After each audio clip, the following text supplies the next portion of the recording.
Hi team, Lee Allison here with Allison Agile. Today we're starting a brand new video series. It is our SAFe 5.0 Explainer video series. Now, I've got an introductory video that I'll link below in the comments. If you want to know more about the scope of this, then please see that video, but understand our goal here is to explain some of the parts of Scaled Agile that whenever I'm implementing or whenever I'm teaching, my customers and my students come back with questions over and over. So we're going to hit some of these pain points and we're going to try to capture some of the learning that we try to pass on to people who are dependent upon us for a good, solid, safe implementation.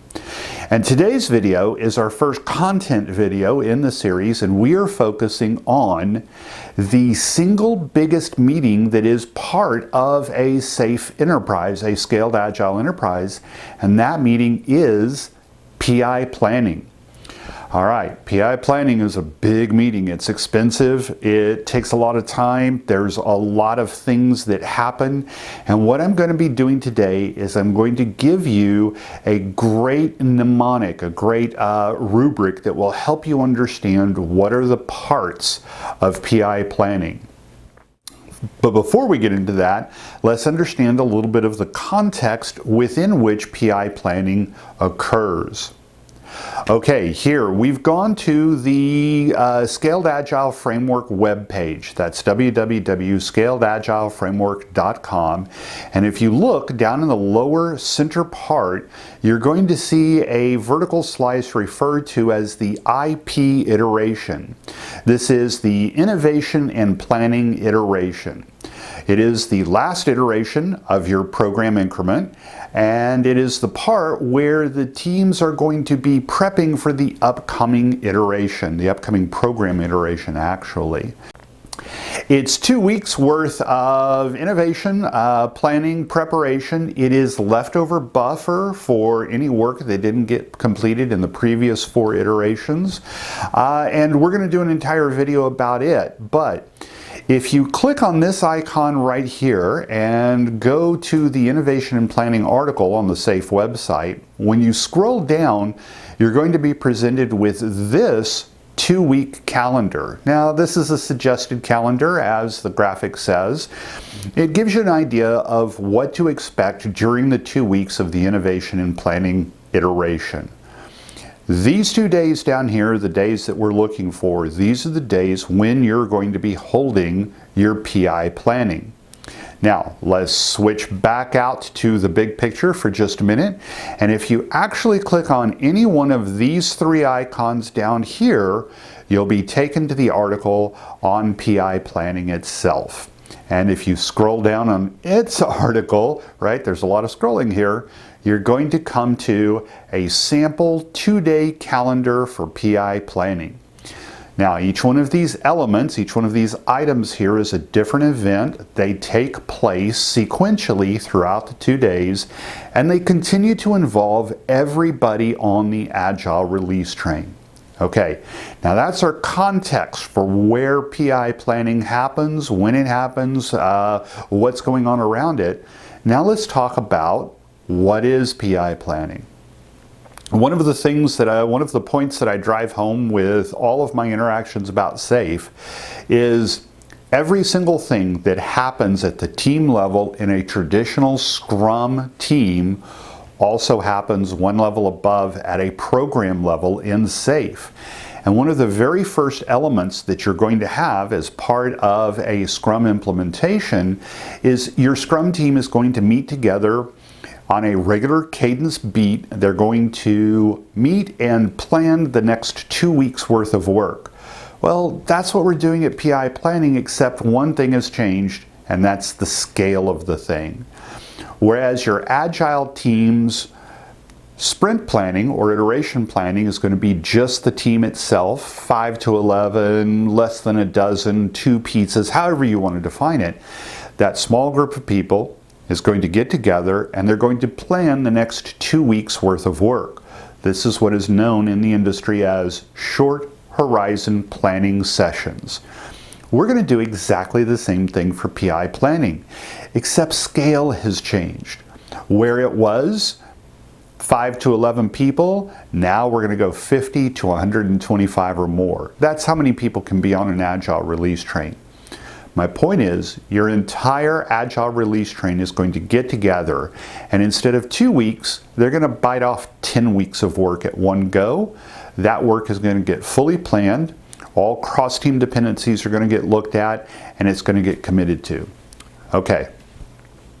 Now, here is the part where we're going to be talking about what is that great mnemonic that will help you keep in mind what's supposed to be going on during PI planning. And if you look on the board behind me, the whiteboard of knowledge, no, we're not going to call it that. The whiteboard of doom, I like that a little bit better. The whiteboard of doom, I've got graphic cards for all of the same elements that were on that PI planning calendar. Here's a pro tip for any of you that are taking certification courses. Please memorize what all of these are and their time boxes. These are critical. Very few of the SAFE certification tests don't mention PI planning, and very few of them don't also ask you questions about what these things are and what they're supposed to be doing.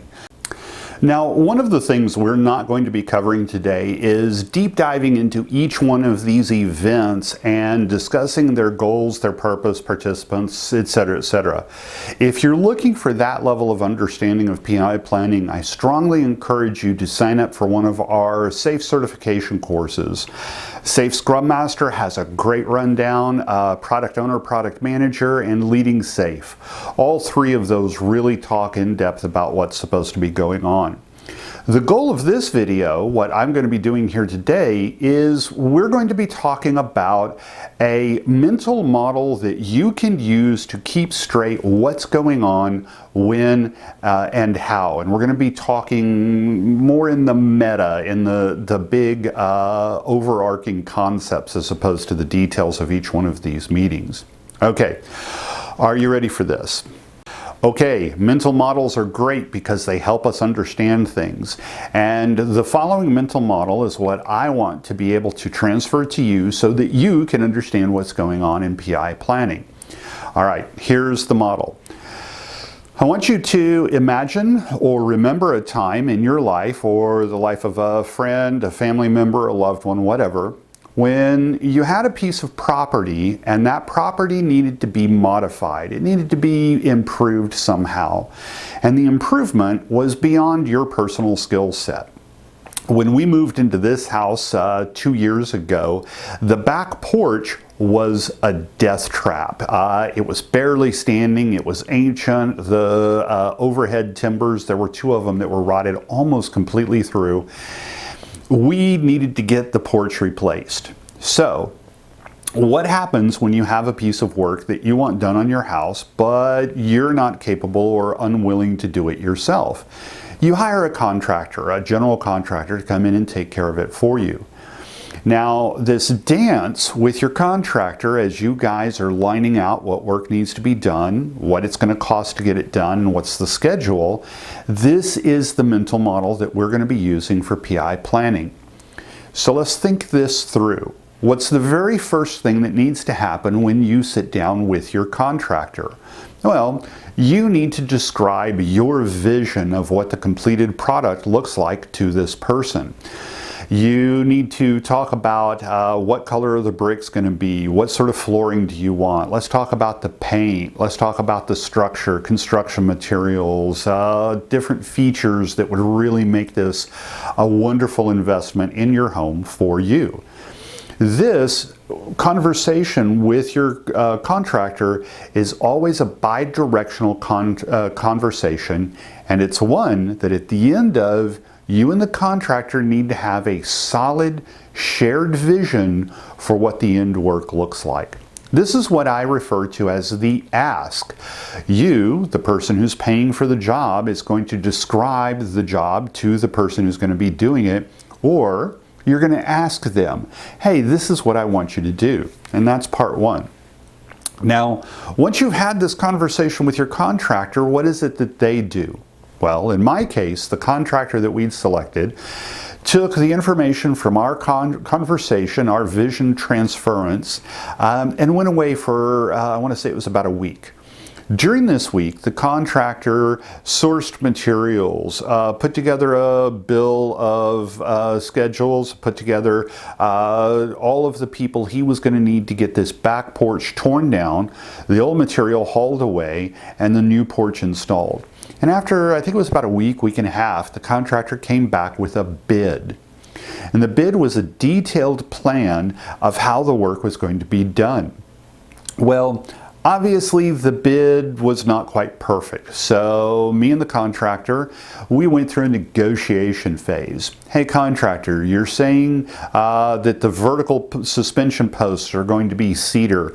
What if, that's good, but cedar's super expensive. What if we used a different material instead? Okay, and we negotiated.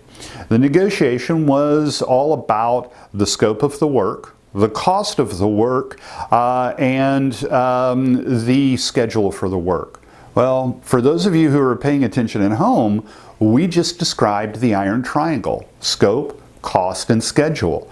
Now, the words around the triangle might change, but they're basically the same thing. What do you want me to build? How much are you willing to pay me to build it? When do you need to have it built by? Scope, cost, and schedule. That's the iron triangle. Okay, our negotiation for the contract work being done potentially could have encompassed any one of the three of those. Well, that's the third phase, the negotiation. The fourth and final phase was the signing of the paperwork, the actual contract, the payment of the bill, and then within a couple of days afterwards, the contractor got started.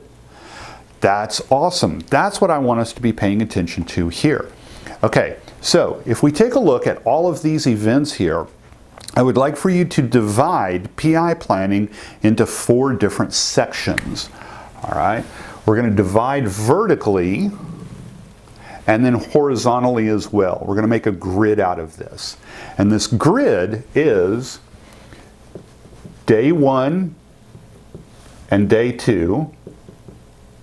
And then you have AM and PM, morning and afternoon. And let's put those over here as well. AM and PM. Okay. Now, with this particular grid, it falls out to the mental model of contracting for your house very, very simply.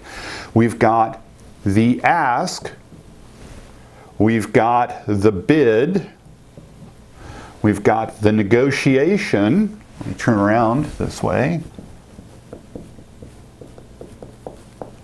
And then we've got the signing.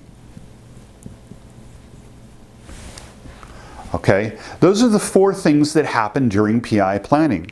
During the morning of day 1, the ask right up here, this is where the senior business leaders, as part of the business context, where your business owners and product managers as part of the product solution and vision, and then your architects as part of the architecture, vision, and development practices.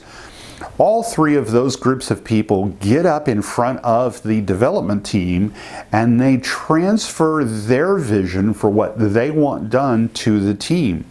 It's a bidirectional conversation, and at the end of all of this, the most important thing you can possibly have is a shared vision or shared understanding of what needs to happen. Now, remember our mental model. The contractor's going to go away and do their homework, and they're going to come back with a bid, with an offer.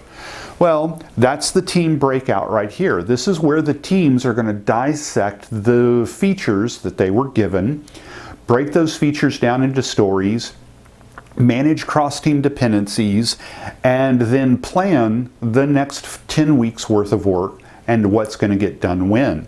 They're then going to present that bid back to this group of people, the people doing the ask, and the bid is going to talk about the same parts of the iron triangle.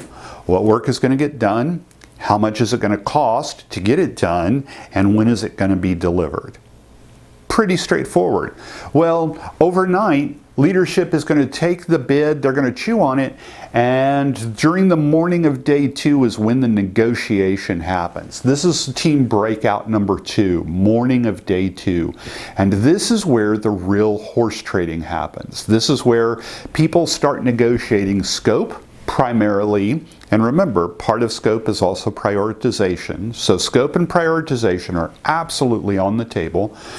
Maybe a little bit of cost. Maybe we're going to shift some resources a little bit, or we're going to go to a headhunting agency and get a couple of extra people, extra boots on the ground. Maybe. All right. Schedule doesn't really change. 10 weeks is 10 weeks is 10 weeks. We're locked in there. But we can definitely negotiate the first 2 sides of the iron triangle. Once the negotiation is complete and we have our final plan review, then we do our signing. This is where we're going to talk about program risks and then our confidence vote, and then we're done. This mental model helps people keep straight what is supposed to be going on during which segment of PI planning. The mental model lays it out for you. Somebody somewhere has a vision for some work that wants to be done. They select a contractor and put the work in front of the contractor. That's the ask. The contractor pulls together a bid or a project plan. That's the bid portion, afternoon of day 1. That bid is then subject to negotiation, which is morning of day 2. And once the negotiation is over, then we sign the paperwork and we're off to the races. Actual work starts somewhere after this segment down here. Okay, so please, when you're talking about PI planning, keep those 4 elements in mind. There's an ask, a bid, a negotiation, and then a signing. And then actual work happens. Now I get people asking me an awful lot, PI planning, holy cow, this is so much work and it's so many people. Does everybody have to? Yes, everybody has to attend, either virtually or in person. It doesn't matter, but yes, everybody has to attend. We'll talk about that in the points of different videos somewhere down the road. But hopefully today's video was a short, sweet mental model that you can use to help talk about PI planning. Bisect it between day 1 and day 2, and then each day bisect from morning to afternoon, AM to PM, and then the 4 quadrants fall out into our mental model. Okay, folks, I hope this has been useful and helpful to you. It's been fun putting these videos together. For our next video, we're going to be putting together a nice, safe explainer that's going to talk about one of the more problematic metrics that people run into. And it's a metric that's only generated during team breakout number 2, morning of day 2, as part of the negotiation. And that metric is business value. I suspect that that video is going to get a fair amount of interest, clicks, and views, which is good. That's why we're doing these things. If you have any parts of SAFE that you think might make a good topic for an explainer video, put them in the links in the comments down below. I love hearing from my viewers, from people who are paying attention to what's going on out in the world of Agile. If there's anything that Allison Agile can do for you, reach out to us. We love hearing from our folks. And as always, my usual sign off, please.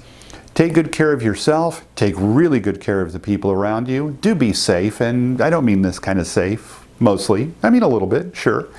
And we'll see you online. Peace, everybody. Take care.